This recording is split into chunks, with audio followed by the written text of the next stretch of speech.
Bienvenidos al Seminario Teológicos, un espacio donde la teología se encuentra con la vida cotidiana. Feliberto Vázquez Rodríguez, como el exponente de los estudios, estará guiándolos a través de discusiones profundas y reflexiones sobre los textos sagrados y su relevancia en nuestro mundo moderno. Juntos, exploraremos las grandes preguntas de la fe, desafiaremos nuestras creencias y buscaremos una comprensión más profunda de nuestra espiritualidad. Así que, ya sea que estés en tu casa, en el auto o en cualquier lugar, te invito a unirte a nosotros en este viaje de descubrimiento y crecimiento. Un saludo a todos, la gracia de Dios mora en la vida de cada uno de ustedes, agradecido siempre con las personas que dan like, que comentan, que comparten, que siempre están pendientes a cada uno de los estudios. Saben que venimos dando una serie básica, introductoria a lo que es la teología sistemática, el primer volumen. Ya dimos lo que es bibliología, teología propia, escatología y ahora vamos por cristología, la cual está terminando ya, que este es el penúltimo episodio. Y hoy vamos a hablar de lo que son los oficios de Jesús, los oficios de Cristo, qué oficios ocupó mientras estuvo en la tierra y qué oficios ocupa ahora en el tiempo presente y en el futuro también. El primero tiene que ver con el oficio de profeta. Dios habló a la humanidad a través de profetas en el Antiguo Testamento y en el Nuevo Testamento, a lo largo de las eras. Nosotros vemos que el autor de la carta a los Hebreos en el capítulo 1 dice: Dios, habiendo hablado muchas veces y de muchas maneras en otros tiempos los padres por medio de los profetas, en estos postreros días nos ha hablado por el Hijo, a quien constituyó heredero de todo y por quien asimismo hizo el universo. El oficio de profeta se estableció por primera vez en Deuteronomio, capítulo 18, versículo 15 al 18. Y también espera su cumplimiento final en lo que es Jesucristo, Jesús, cuando usted lo compara con Hechos capítulo 3, versículo 22 al 23. Ningún profeta reveló por sí solo la voluntad del Padre completa, excepto Jesús. Cuando Jesús vino, le reveló completamente al Padre, a las personas, y dio a conocer al Padre verdaderamente como Él es, sus planes y sus obras. ¿Dónde tú puedes ver eso? En la carta de Juan, en el Evangelio según Juan, capítulo 1, versículo 18, cuando dice: a Dios nadie le conoció jamás. El unigénito Hijo que está en el seno del Padre, Él le ha dado a conocer. Yo he explicado varias veces de que la palabra conocer ahí es la palabra exegeomai, es decir, de donde deriva el término exégeta. Quiere decir que Jesús interpretaba, le hacía la exégesis a Dios, la exégesis correcta a Dios, y permitía que a través de sus explicaciones, de sus enseñanzas, las personas pudieran entender verdaderamente lo que es la voluntad de Dios. El segundo oficio es que Jesús es sacerdote. Si bien el profeta revelaba la voluntad de Dios para el hombre, el sacerdote representaba al hombre ante Dios. Era como un cierto tipo de abogado, digámoslo de alguna forma, delante de Dios. El Salmo 110, versículo 4, establece el sacerdocio de Jesús según el orden de Melquisedec, como también aparece en Hebreos capítulo 5, versículo 6 al 10, capítulo 6, versículo 20 y capítulo 7, versículo 11 y 17. Como sacerdote, Jesús representa continuamente al creyente porque Él vive para siempre. También salva completamente al creyente porque su intercesión nunca cesa.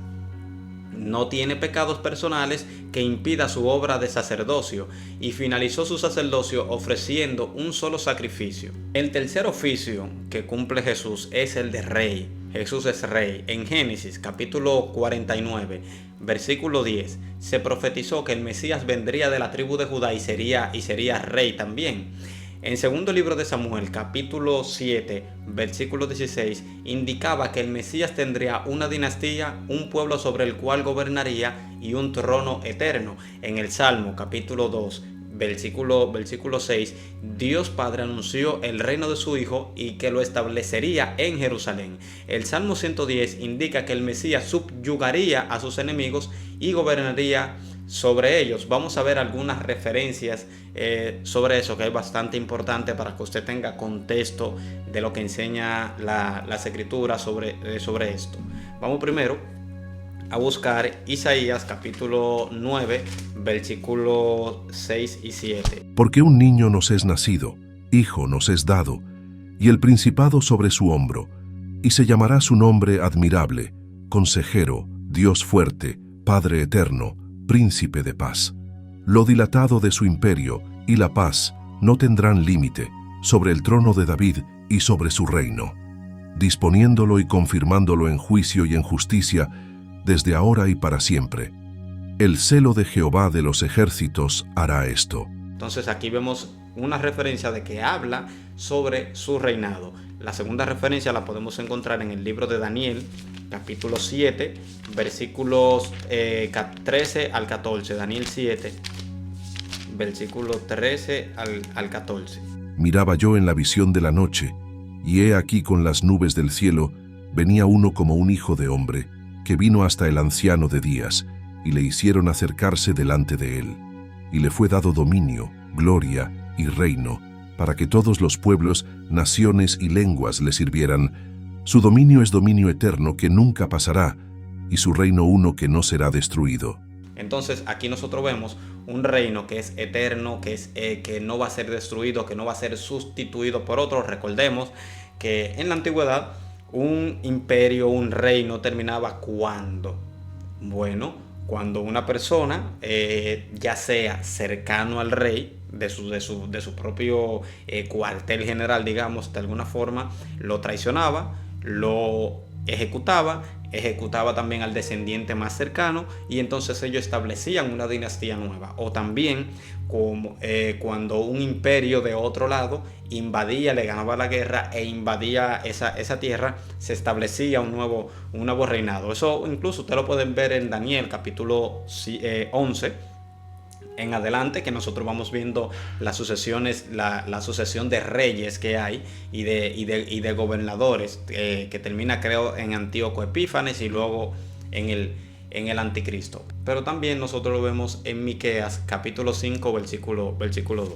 Pero tú, Belén Efrata, pequeña para estar entre las familias de Judá, de ti me saldrá el que será Señor en Israel, y sus salidas son desde el principio, desde los días de la eternidad.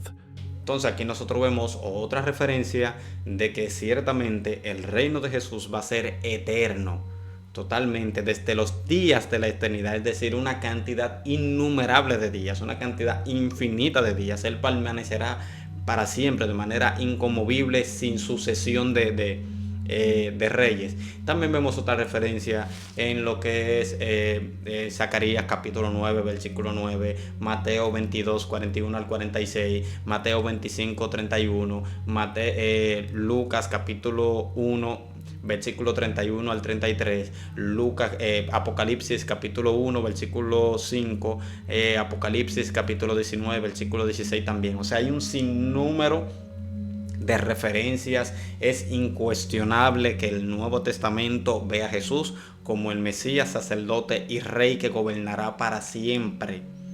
Para siempre. O sea, eso es incuestionable. Tanto en el Antiguo como en el Nuevo Testamento enseña esta doctrina de forma unánime, de forma armónica. O sea, sin tener que malinterpretar ni tergiversar ningún tipo de pasaje. Estos tres oficios de profeta, sacerdote y rey son clave para el propósito de la encarnación. Su oficio profético está relacionado con la revelación del mensaje de Dios. El sacerdotal con la labor de salvación y de intercesión, y el oficio real le dio el sacerdocio el derecho de reinar sobre Israel y sobre toda la tierra. Toda la intención divina de estos tres oficios históricos culminaba perfectamente en el Señor Jesucristo. Él es la encarnación, Él es el telos, el punto final hacia donde guiaba todo el Antiguo Testamento con respecto al sacerdocio, con respecto al reinado y con respecto a las profecías. Por eso es que Hebreo dice que en estos postreros días nos ha hablado, ¿por quién? Por el Hijo.